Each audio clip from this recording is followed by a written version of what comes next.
യുദ്ധകാല അടിസ്ഥാനത്തിൽ ഫാമിലിയുമായി നാട്ടിലേക്ക് തിരിക്കുന്ന സുഹൃത്തുക്കളോട് എനിക്ക് പറയാനുള്ളത്, നിങ്ങൾ ഫാമിലിയുമായിട്ട് പോവുകയാണെങ്കിൽ, ഇപ്പോൾ തൽക്കാലം യുദ്ധം നിർത്തിവെച്ചു, പക്ഷേ ഫാമിലിയായിട്ട് നിങ്ങൾ പോവുകയാണെങ്കിൽ ഒരിക്കലും ഡൽഹി ടച്ച് ചെയ്ത് പോകരുത്. ഞങ്ങൾ അത്രയും അനുഭവിച്ചിട്ടുണ്ട്. നമ്മൾ സിംഗിളായിട്ട് പോവുകയാണെങ്കിൽ വീണ്ടും പ്രശ്നമില്ല. ഞാൻ ഇന്നലെ പറഞ്ഞതുമാതിരി ആ വീഡിയോയിൽ കണ്ട ഒരു 7 കിലോമീറ്റർ ഒരു ടെർമിനലിൽ നിന്ന് ഒരു ടെർമിനലിലേക്ക് നമുക്ക് യാത്ര ചെയ്യണം. അത് വിത്ത് ലഗേജ് സാധനങ്ങളൊക്കെ ആണെങ്കിൽ നമ്മൾ അത്ര അനുഭവിക്കേണ്ടി വരും. എടുത്തു പറയേണ്ട ഒരു കാര്യം അവരുടെ സ്വഭാവ മഹിമയും കൂടിയാണ്. ഒരു കൺസിഡറേഷൻ, അല്ലെങ്കിൽ ഫാമിലിയാണ്, കുട്ടികളുണ്ട് എന്നുള്ള ഒരു കൺസിഡറേഷനും അവർ കൊടുക്കുന്നില്ല. ഒരു എയർപോർട്ടിൽ എനിക്ക് ഇങ്ങനെ ഒരു അനുഭവം ഉണ്ടായിട്ടില്ല. ഒരുപാടായി ഞങ്ങൾ ട്രാവൽ ചെയ്യുന്നു. അപ്പോൾ അതിൻ്റെ ദുഃഖവും എല്ലാം കൂടി, ടെൻഷനും ടയേർഡും കൂടി എല്ലാവരും ഉറങ്ങിയും, അതും എന്താ പറയുക, മക്കളൊക്കെ അത്രയും ടയേർഡായി. കുറച്ചൊക്കെ പുറത്തേക്ക് നോക്കിയിരുന്നെങ്കിൽ കൂടി, പക്ഷേ അതിൻ്റെ കഴിഞ്ഞ് ഞാനും വളരെ ക്ഷീണിതനായി പോയി ഗൈസ്. ഉറങ്ങേണ്ടി വന്നു, വേറെ രക്ഷയില്ല. കാരണം അത്രയും മണിക്കൂർ പിന്നെ അവിടുന്ന് റെസ്റ്റ് ചെയ്യാൻ പോലുള്ള ടൈം കിട്ടിയില്ല. പക്ഷെ എന്നിരുന്നാൽ പോലും നമ്മുടെ ഈ മേഘപടലങ്ങളിൽ നോക്കുമ്പോൾ, അല്ലെങ്കിൽ നമ്മുടെ കാലിക്കറ്റ് എത്താനായി എന്നറിയുമ്പോൾ നമ്മളെ മനസ്സിൽ എത്തുന്നൊരു കുളിർമയുണ്ട്. നമ്മുടെ സ്വന്തം നാട്ടിൽ ലാൻഡ് ചെയ്ത് സമാധാനത്തോടെ ആ റൺവേയിൽ നിന്നും അവരുടെ പാർക്കിങ്ങിലേക്ക് കയറ്റുമ്പോൾ കിട്ടുന്നൊരു സംതൃപ്തി അത് പറഞ്ഞറിയിക്കാൻ പറ്റാത്തതാണ്.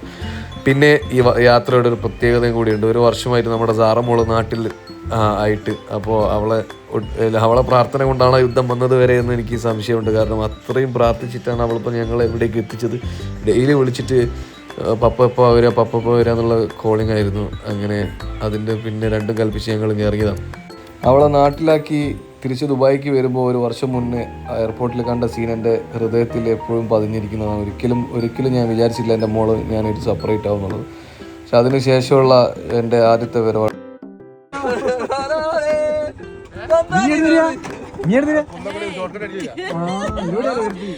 ഞാൻ ഇറങ്ങുന്ന സമയം വൈകിയോ എന്ന് മനസ്സിലാവാതെ വേണമെങ്കിൽ ഒരു മണിക്കൂർ മുന്നേ ഇറങ്ങാന്ന് പറഞ്ഞുകൊണ്ട് ബബലും സുധിരോടി ഞങ്ങളെ തപ്പി ഇറങ്ങിയതാണ് ഗൈസ്.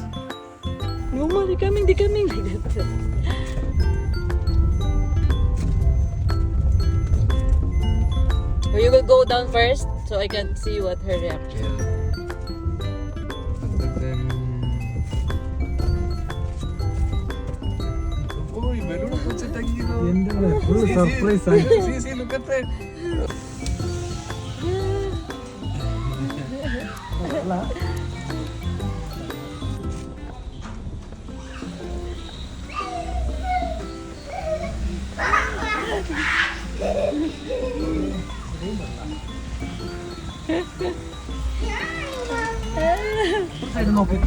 ഇതെന്റെ പൊന്നു മോള് ഞങ്ങൾക്ക് വേണ്ടി ഒരുക്കിയതാണ്.